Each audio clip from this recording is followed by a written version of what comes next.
ओम श्री परमात्मने नमः। अथाष्टादशोऽध्यायः। यह गीता का अंतिम अध्याय है, जिसके पूर्वार्ध में योगेश्वर श्री कृष्ण द्वारा प्रस्तुत अनेक प्रश्नों का समाधान है तथा उत्तरार्ध गीता का उपसंहार है कि गीता से लाभ क्या है। 17वें अध्याय में आहार, तप, यज्ञ, दान तथा श्रद्धा का विभाग सहित स्वरूप बताया गया। उसी संदर्भ में त्याग के प्रकार शेष है। मनुष्य जो कुछ करता है उसमें कारण कौन है, कौन कराता है? भगवान कराते हैं या प्रकृति? यह प्रश्न पहले से ही आरंभ है, जिस पर इस अध्याय में पुनः प्रकाश डाला गया। इसी प्रकार वर्ण व्यवस्था की चर्चा हो चुकी है। सृष्टि में व्याप्त उसके स्वरूप का विश्लेषण इस अध्याय में प्रस्तुत है। अंत में गीता से मिलने वाली विभूतियों पर प्रकाश डाला गया है। गत अध्याय में अनेक प्रकरणों का विभाजन सुनकर अर्जुन ने स्वयं एक प्रश्न रखा कि त्याग और संन्यास को भी विभाग सहित बताए। अर्जुन उवाच संन्यासस्य महाबाहो तत्त्वमिच्छामि वेदितुम् त्यागस्य च ऋषिकेश पृथक् केशिनिषूदन। अर्जुन बोला, हे महाबाहो, हे हृदय के सर्वस्व, हे केशिनिषूदन, मैं संन्यास और त्याग के यथार्थ स्वरूप को पृथक पृथक जानना चाहता हूँ।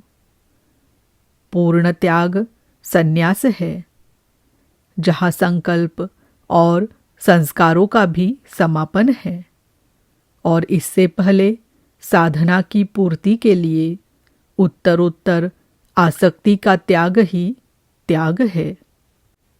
यहाँ दो प्रश्न है कि संन्यास के तत्व को जानना चाहता हूँ, और दूसरा है कि त्याग के तत्व को जानना चाहता हूँ। इस पर योगेश्वर श्री कृष्ण ने कहा, श्री भगवानुवाच काम्यानां कर्मणान्यासं संन्यासं कवयो विदुः सर्वकर्मफलत्यागं प्राहुस्त्यागं विचक्षणाः।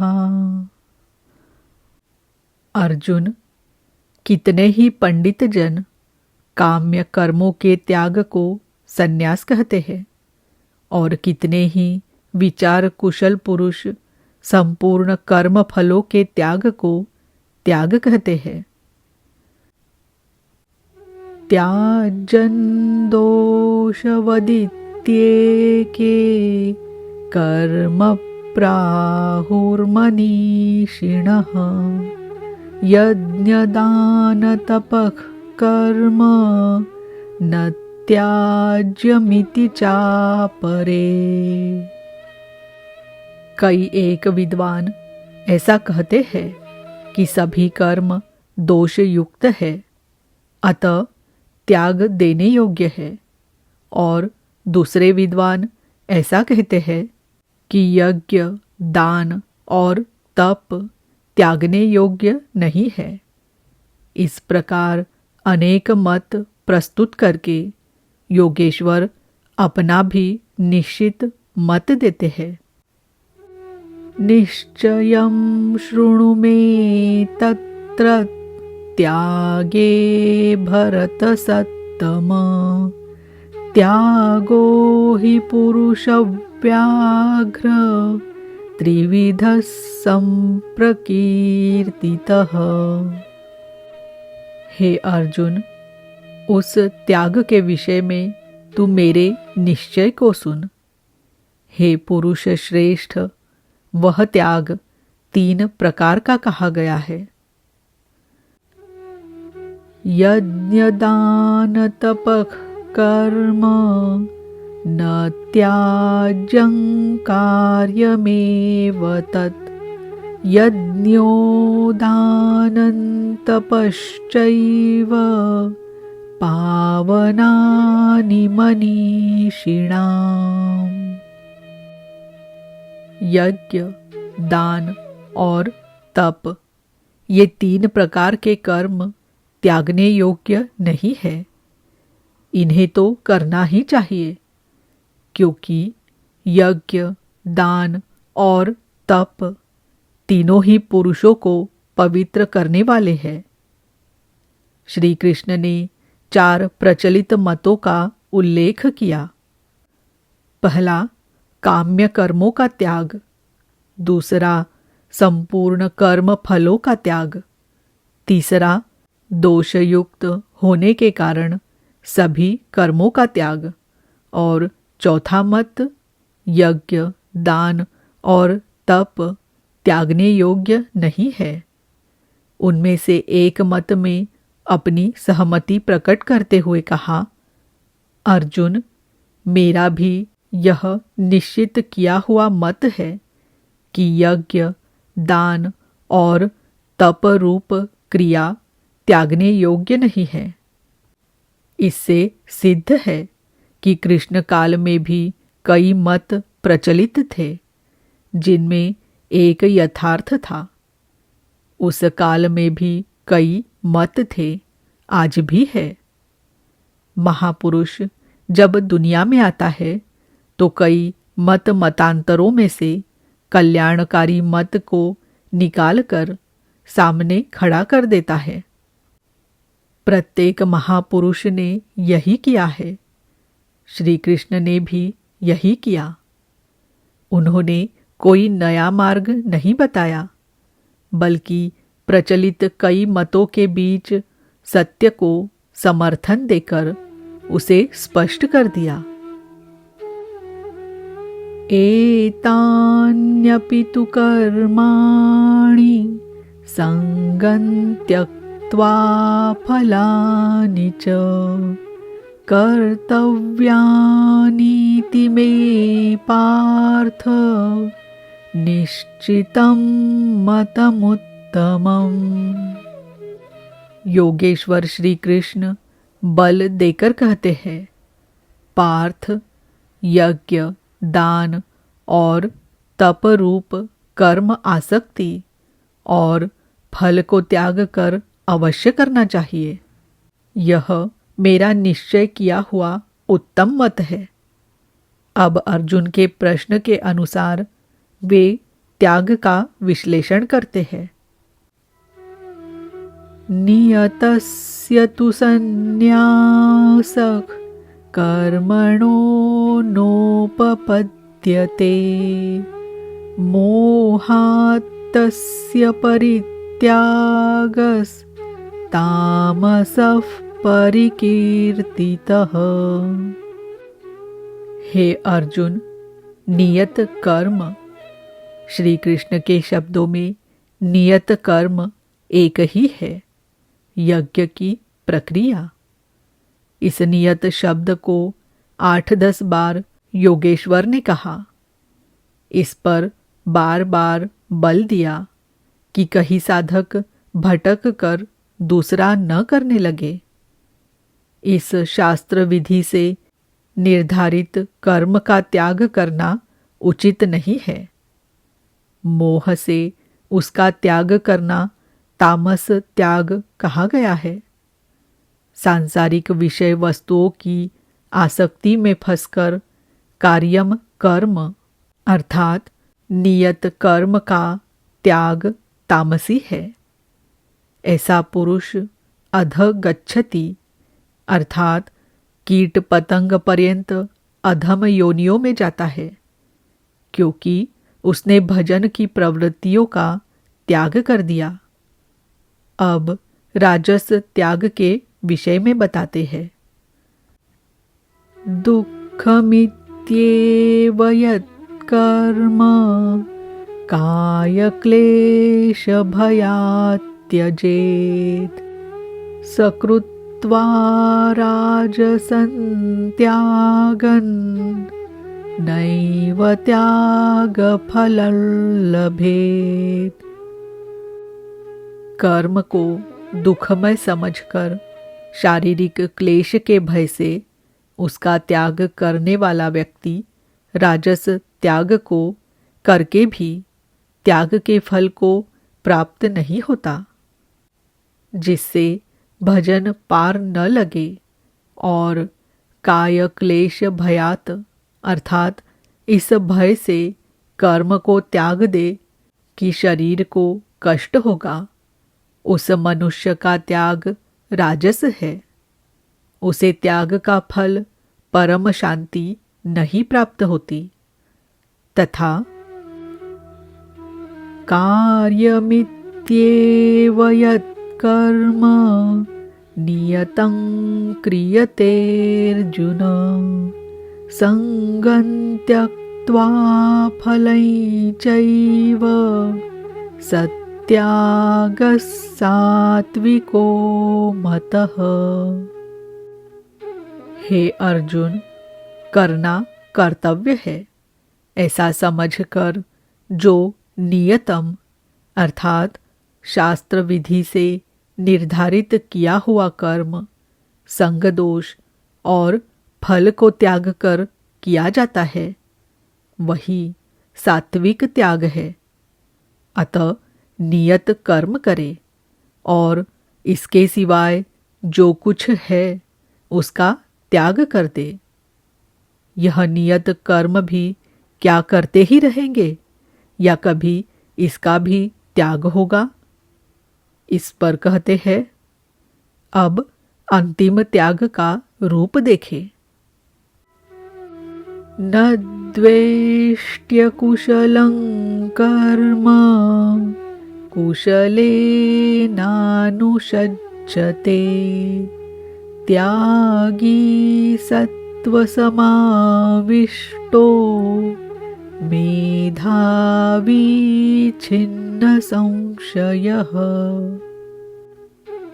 हे अर्जुन, जो पुरुष अकुशलम कर्म अर्थात अकल्याणकारी कर्म से शास्त्र नियत कर्म ही कल्याणकारी है, इसके विरोध में जो कुछ है इसी लोक का बंधन है, इसलिए अकल्याणकारी है, ऐसे कर्मों से द्वेष नहीं करता और कल्याणकारी कर्म में आसक्त नहीं होता। जो करना था वह भी शेष नहीं है। ऐसा सत्व से संयुक्त पुरुष संशय रहित, ज्ञानवान और त्यागी है। उसने सब कुछ त्यागा है, लेकिन प्राप्ति के साथ वह पूर्ण त्याग ही संन्यास है। हो सकता है और कोई सरल रास्ता हो? इस पर कहते हैं, नहीं। देखे, न हि देहभृता शक्यं त्यक्तुं कर्माण्यशेषतः यस्तु कर्मफलत्यागी सत्यागीत्यभिधीयते।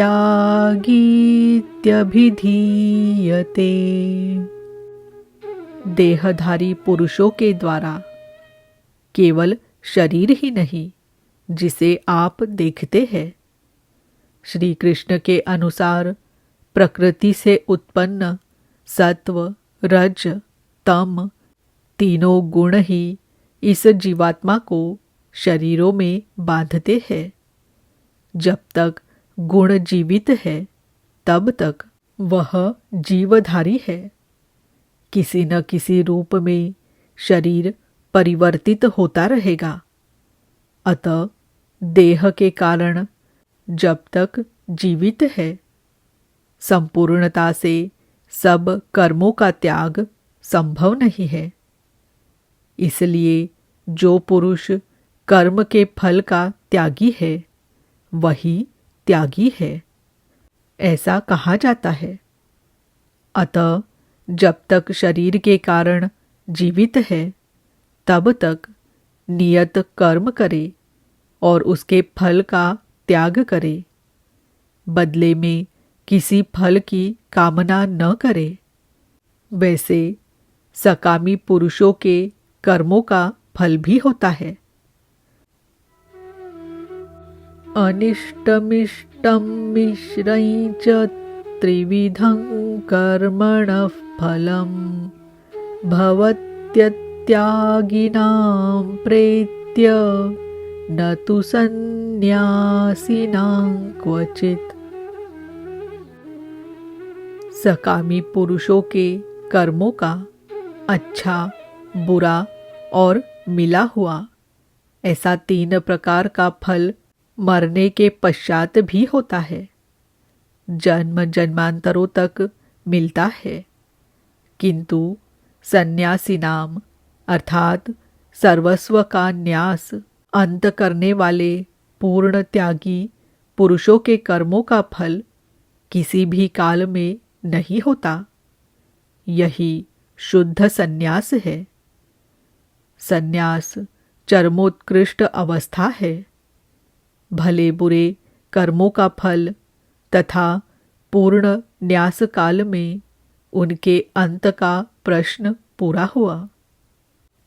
अब पुरुष के द्वारा शुभ अथवा अशुभ कर्म होने में क्या कारण है, इस पर देखें।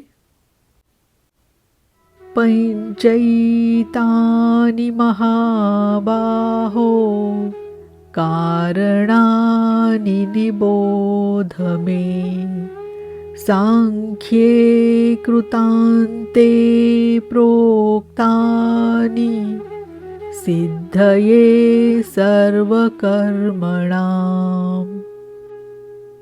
हे महाबाहो, संपूर्ण कर्मों की सिद्धि के लिए 5 कारण सांख्य सिद्धांत में कहे गए हैं। उन्हें तू मुझसे भली प्रकार जान।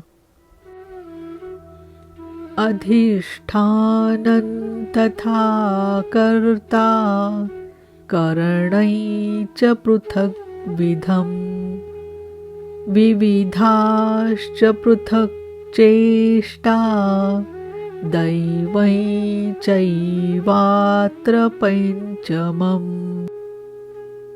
इस विषय में कर्ता यह मन, पृथक पृथक करण जिनके द्वारा किया जाता है।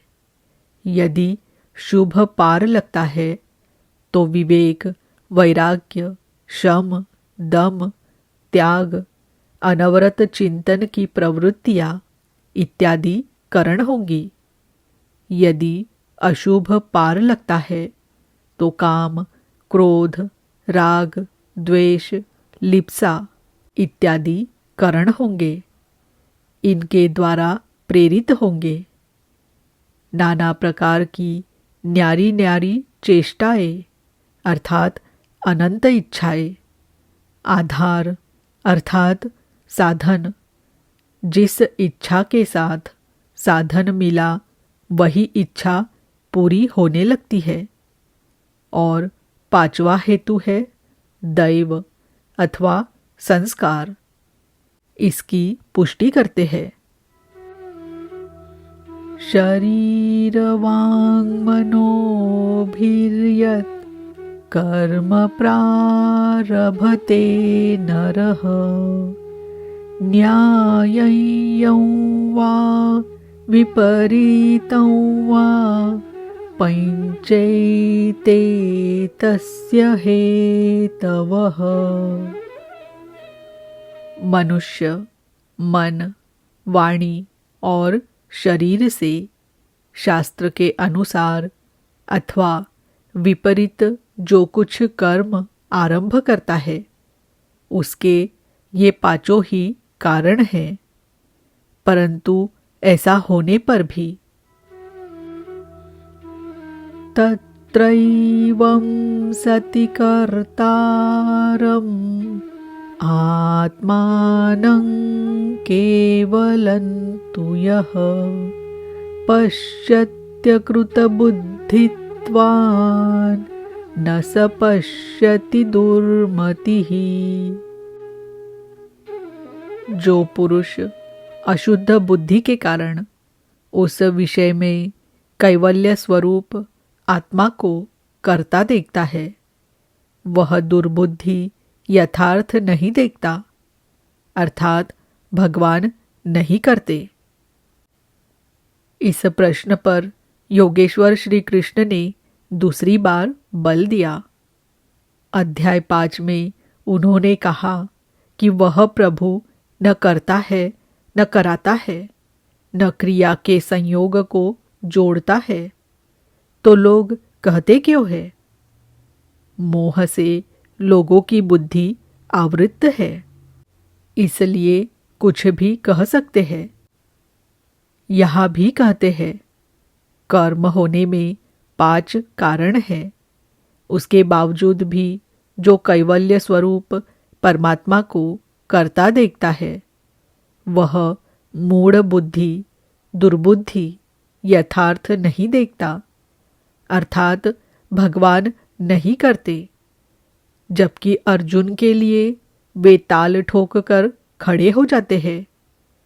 निमित्त मात्रम भव, कि करता धरता तो मैं ही हूँ, तू निमित्त बनकर खड़ा भर रहे। अंततः वे महापुरुष कहना क्या चाहते हैं? वस्तुतः भगवान और प्रकृति के बीच एक आकर्षण रेखा है। जब तक साधक प्रकृति की सीमा में है, भगवान नहीं करते। बहुत समीप रहकर भी दृष्टा रूप में ही रहते हैं। अनन्य भाव से इष्ट को पकड़ने पर वे हृदय देश से संचालक बन जाते हैं। साधक प्रकृति की आकर्षण सीमा से निकलकर उनके क्षेत्र में आ जाता है। ऐसे अनुरागी के लिए वे ताल ठोक कर सदैव खड़े रहते हैं। केवल उसी के लिए भगवान करते हैं। अतः चिंतन करें। प्रश्न पूरा हुआ। आगे देखें।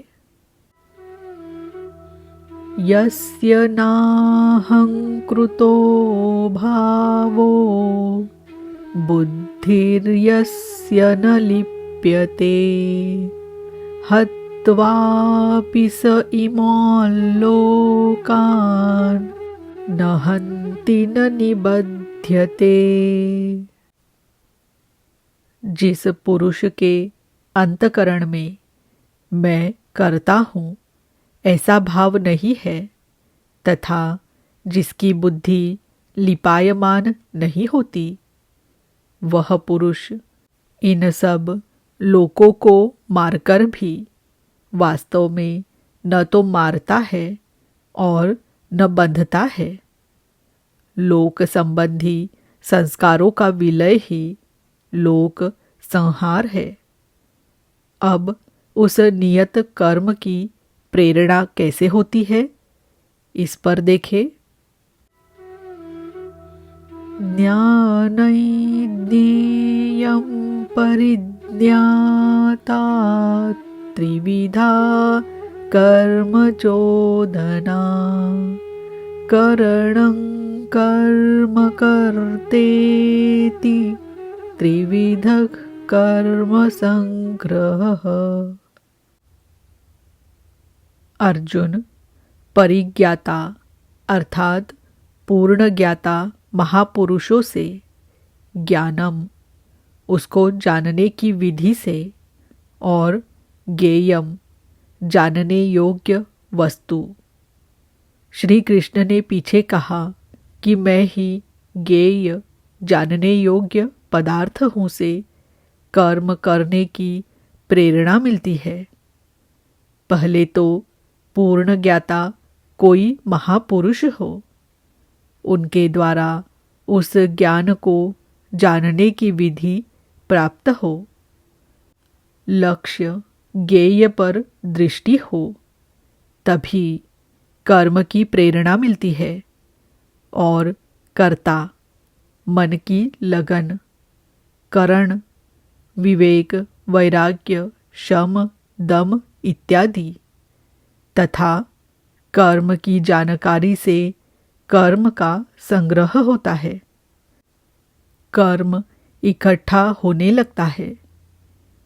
पीछे कहा गया कि प्राप्ति के पश्चात उस पुरुष का कर्म किए जाने से कोई प्रयोजन नहीं होता और न छोड़ने से हानि ही होती है। फिर भी लोक संग्रह अर्थात पीछे वालों के हृदय में कल्याणकारी साधनों के संग्रह के लिए वह कर्म में बरतता है। कर्ता, करण और कर्म के द्वारा इनका संग्रह होता है। ज्ञान, कर्म और कर्ता के भी तीन तीन भेद है। ज्ञानं कर्म च कर्ता च त्रिधैव गुणभेदतः प्रोच्यते गुणसंख्याने यथावत् शृणुतान्यपि। ज्ञान, कर्म तथा कर्ता भी गुणों के भेद से सांख्य शास्त्र में तीन तीन प्रकार के कहे गए हैं। उन्हें भी तू यथावत सुन।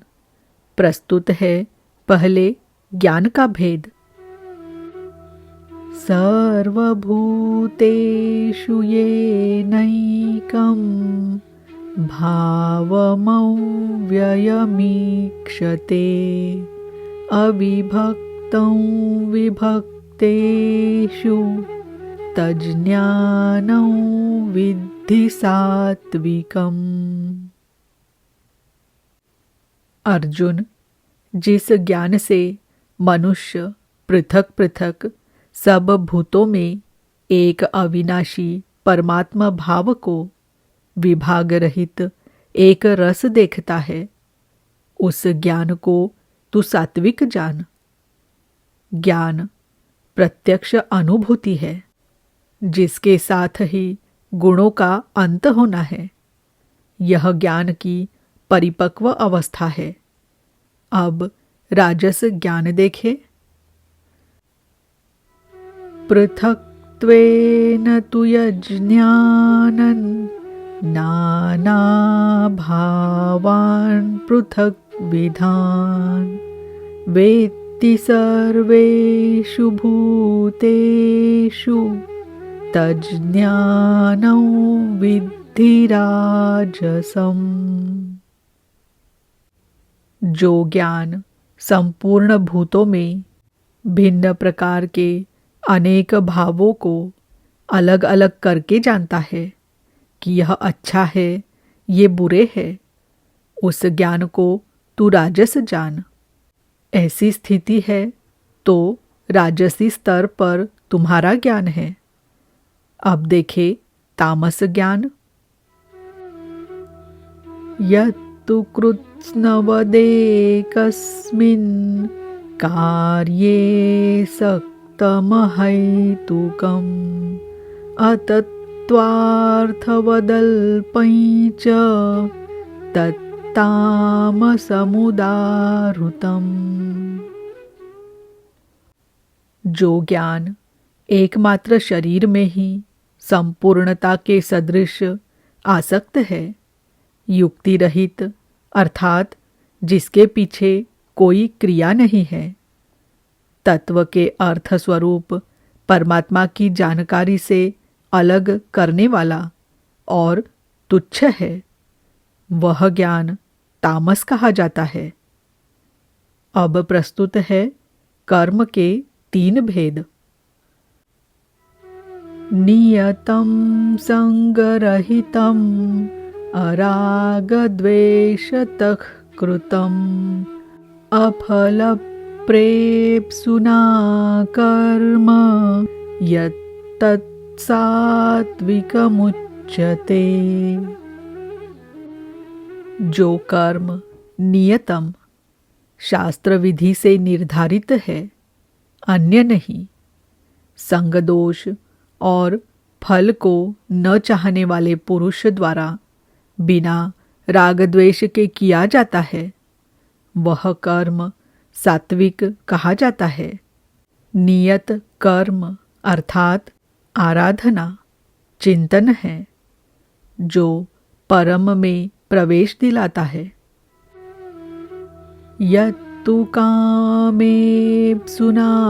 कर्म साहंकारेण वा पुनः क्रियते बहुलायासन् तद्राजसमुदाहृतम्। जो कर्म बहुत परिश्रम से युक्त है, फल को चाहने वाले और अहंकार युक्त पुरुष द्वारा किया जाता है, वह कर्म राजस कहा जाता है। यह पुरुष भी वही नियत कर्म करता है, किंतु अंतर मात्र इतना ही है कि फल की इच्छा और अहंकार से युक्त है, इसलिए उसके द्वारा होने वाले कर्म राजस है। अब देखे तामस। अनुबंधं क्षयं हिंसाम् अनवेक्ष्य च पौरुषं मोहादारभ्यते कर्म यत्तत्तामसमुच्यते। जो कर्म अंततः नष्ट होने वाला है, हिंसा सामर्थ्य को न विचार कर केवल मोहवश आरंभ किया जाता है, वह कर्म तामस कहा जाता है। स्पष्ट है कि यह कर्म शास्त्र का नियत कर्म नहीं है, उसके स्थान पर भ्रांति है। अब देखे कर्ता के लक्षण। मुक्त संगो नहं वादी धृत्युत्साह समन्वितः सिद्ध्य सिद्ध्योर्निर्विकारक कर्ता सात्विक उच्यते। जो कर्ता संग दोष से रहित होकर अहंकार के वचन न बोलने वाला, धैर्य और उत्साह से युक्त होकर कार्य के सिद्ध होने और न होने में हर्ष, शोक इत्यादि विकारों से सर्वथा रहित होकर कर्म में अर्थात अहर्निश प्रवृत्त है, वह कर्ता सात्विक कहा जाता है। यही उत्तम साधक के लक्षण है। कर्म वही है, नियत कर्म। रागी कर्म फल प्रेप्सुर्लुब्धो हिंसात्मको शुचिः हर्ष शोकान्वितः कर्ता राजसः परिकीर्तितः। आसक्ति युक्त कर्मों के फल को चाहने वाला, लोलुप, आत्माओं को कष्ट देने वाला, अपवित्र और हर्ष शोक से जो लिप्त है, वह कर्ता राजस कहा गया है। अयुक्तः प्राकृतस्तब्धः शठो नैष्कृतिको लसः विषादी दीर्घसूत्री च कर्ता तामस उच्यते।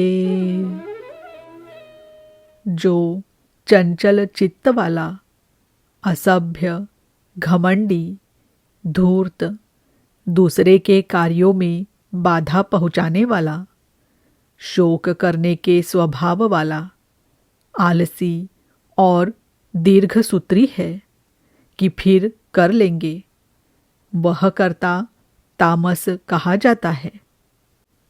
दीर्घसूत्री कर्म को कल पर टालने वाला है, यद्यपि करने की इच्छा उसे भी रहती है। इस प्रकार कर्ता के लक्षण पूरे हुए। अब योगेश्वर श्री कृष्ण ने नवीन प्रश्न उठाया, बुद्धि, धारणा और सुख के लक्षण। बुद्धेर्भेदं धृतेश्चैव गुणतस्त्रिविधं शृणु प्रोच्यमानमशेषेण पृथक्त्वेन धनंजय। धनंजय, बुद्धि और धारणा शक्ति का भी गुणों के कारण 3 प्रकार का भेद संपूर्णता से विभाग पूर्वक मुझसे सुन।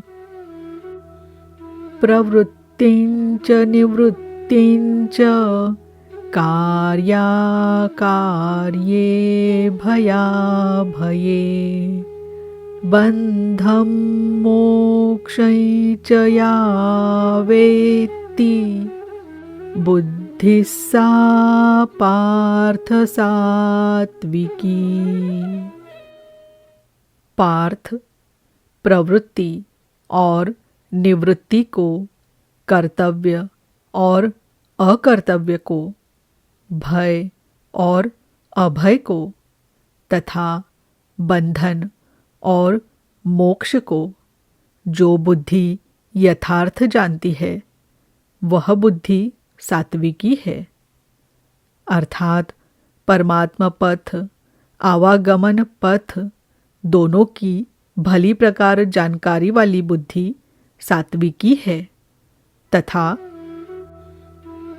यया धर्ममधर्मं च कार्यं चाकार्यमेव च अयथावत् प्रजानाति बुद्धि सा पार्थ राजसी।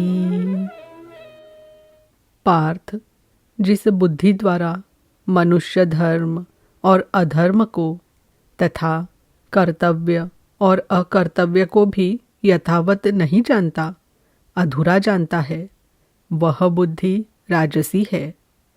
अब तामसी बुद्धि का स्वरूप देखे। अधर्मं धर्ममिति या मन्यते तमसावृता सर्वार्थान् विपरीतांश्च बुद्धिः सा पार्थ तामसी। पार्थ, तमोगुण से ढकी हुई जो बुद्धि अधर्म को धर्म मानती है तथा संपूर्ण हितों को विपरीत ही देखती है, वह बुद्धि तामसी है। यहाँ श्लोक 30 से 32 तक बुद्धि के 3 भेद बताए गए। जो बुद्धि किस कार्य से निवृत्त होना है और किसमें प्रवृत्त होना है, कौन कर्तव्य है और कौन अकर्तव्य है, इसकी भली प्रकार जानकारी रखती है, वह बुद्धि सात्विकी है। जो कर्तव्य अकर्तव्य को धूमिल ढंग से जानती है, यथार्थ नहीं जानती, वह राजसी बुद्धि है। और अधर्म को धर्म, नश्वर को शाश्वत तथा हित को अहित इस प्रकार विपरीत जानकारी वाली बुद्धि तामसी है। इस प्रकार बुद्धि के भेद समाप्त हुए। अब प्रस्तुत है दूसरा प्रश्न, धृति, धारणा के 3 भेद। धृत्या यया धारयते मनः प्राणेन्द्रियक्रियाः योगेनाव्यभिचारिण्या धृतिः सा पार्थ सात्विकी। योगेन अर्थात यौगिक प्रक्रिया के द्वारा, अव्यभिचारिणी अर्थात योग चिंतन के अलावा दूसरे किसी स्फुरण का आना व्यभिचार है। चित्त का बहक जाना व्यभिचार है। इसके विपरीत अव्यभिचारिणी धारणा से मनुष्य मन, प्राण और इंद्रियों की क्रिया को जो धारण करता है वह धारणा सात्विकी है। अर्थात मन, प्राण और इंद्रियों को इष्ट की दिशा में मोड़ना ही सात्विकी धारणा है। तथा यया तु धर्म कामार्थान धृत्या धारयतेऽर्जुन प्रसंगेन फलाकांक्षी धृतिः सा पार्थ राजसी। हे पार्थ, फल की इच्छा वाला मनुष्य अति आसक्ति से जिस धारणा के द्वारा केवल धर्म, अर्थ और काम को धारण करता है, मोक्ष को नहीं, वह धारणा राजसी है। इस धारणा में भी लक्ष्य वही है, केवल कामना करता है। जो कुछ करता है उसके बदले में चाहता है। अब तामसी धारणा के लक्षण देखें। यया स्वप्नं भयं शोकं विषादं मदमेव च न विमुञ्चति दुर्मेधा धृतिः सा पार्थ तामसी। हे पार्थ, दुष्ट बुद्धि वाला मनुष्य जिस धारणा के द्वारा निद्रा, भय, चिंता, दुख और अभिमान को भी नहीं छोड़ता, इन सब को धारण किए रहता है, वह धारणा तामसी है। यह प्रश्न पूरा हुआ। अगला प्रश्न है सुख। सुखं त्विदानि त्रिविधं शृणु मे भरतर्षभ अभ्यासाद्रमते यत्र दुःखान्तै च निगच्छति। अर्जुन, अब सुख भी 3 प्रकार का मुझसे सुन। उनमें से जिस सुख में साधक अभ्यास से रमण करता है, अर्थात चित्त को समेटकर इष्ट में रमण करता है, और जो दुखों का अंत करने वाला है, तथा यत्तदग्रे विषमिव परिणामे मृतोपमम् तत्सुखं सात्विकं प्रोक्तम् आत्मबुद्धिप्रसादजम्। उपर्युक्त सुख साधन के आरंभ काल में यद्यपि विष के सदृश लगता है। प्रहलाद को सूली पर चढ़ाया गया, मीरा को विष मिला। कबीर कहते हैं, सुखिया सब संसार है, खाए अरु सोवे, दुखिया दास कबीर है, जागे अरु रोवे। अतः आरंभ में विष जैसा भासता है, परंतु परिणाम में अमृत तुल्य है, अमृत तत्व को दिलाने वाला है। अतः आत्म विषयक बुद्धि के प्रसाद से उत्पन्न हुआ सुख सात्विक कहा गया है, तथा विषयेन्द्रिय संयोगाद यत्तदग्रे मृतोपमं परिणामे विषमिव तत्सुखं राजसं स्मृतम्। जो सुख विषय और इंद्रियों के संयोग से होता है, वह यद्यपि भोग काल में अमृत के सदृश लगता है, किंतु परिणाम में विष के सदृश है, क्योंकि जन्म मृत्यु का कारण है। वह सुख राजस कहा गया है, तथा यदग्रे चानुबंधे च सुखं मोहनमात्मनः निद्रालस्य प्रमादोत्थं तत्तामसमुदाहृतम्। जो सुख भोग काल और परिणाम में भी आत्मा को मोह में डालने वाला है, निद्रा या निशा सर्वभूतानां अर्थात जगत की निशा में अचेत रखने वाला है, आलस्य और व्यर्थ की चेष्टाओं से उत्पन्न वह सुख तामस कहा गया है। अब योगेश्वर श्री कृष्ण गुणों की पहुंच बताते हैं, जो सबके पीछे लगे हैं।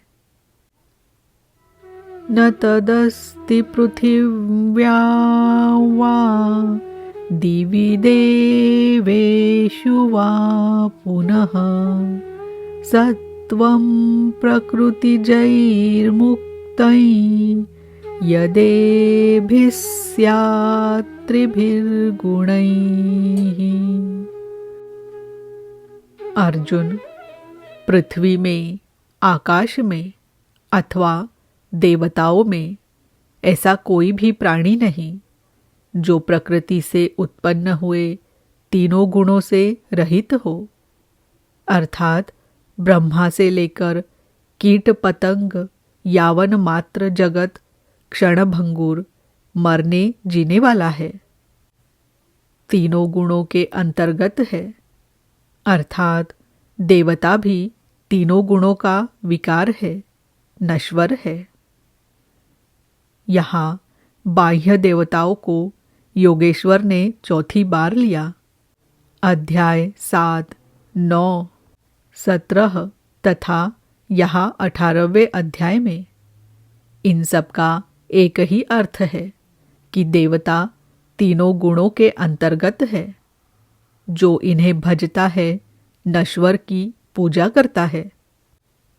भागवत के द्वितीय स्कंध में महर्षि शुक तथा परीक्षित का प्रसिद्ध आख्यान है, जिसमें उपदेश देते हुए वे कहते हैं कि स्त्री पुरुष में प्रेम के लिए शंकर पार्वती की, आरोग्य के लिए अश्विनी कुमारों की, विजय के लिए इंद्र की तथा धन के लिए कुबेर की पूजा करे।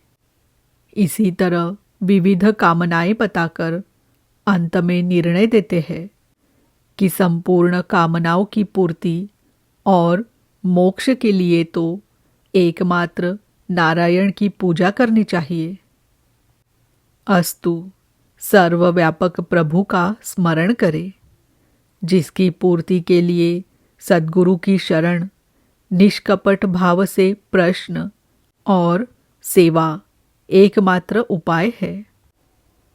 आसुरी और दैवी संपद अंतकरण की दो वृत्तियां हैं, जिसमें दैवी संपद परम देव परमात्मा का दिग्दर्शन कराती है, इसलिए दैवी कही जाती है, किंतु यह भी तीनों गुणों के ही अंतर्गत है। गुण शांत होने के पश्चात इनकी भी शांति हो जाती है। तत्पश्चात उस आत्मतृप्त योगी के लिए कोई भी कर्तव्य शेष नहीं रह जाता।